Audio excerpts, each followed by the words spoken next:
O Maharlika, maghanda ka na ng pamasahe mo, Maharlika. No? Banat Bay, maghanda na kayo ng pamasahe para sa may kasal sa Quadcom. Imbitado kayo sa kasal sa Quadcom. Maharlika, Banat Bay. No, 4 'yan. May maraming pagkain sa Quadcom.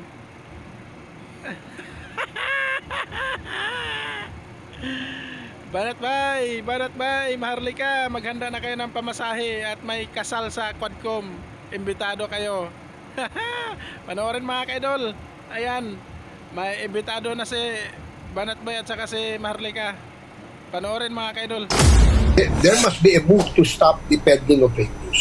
Bubuo ang Kongreso ng Tri-Committee para imbestigahan ang mga vloggers na nagpapakalat ng fake news. Kasama sa tututukan ng mga DDS vloggers tulad nila Maharlika, Crisette Chu, Coach Oli, Banat Bay na madalas iniuugnay sa kontrobersyal na maling impormasyon.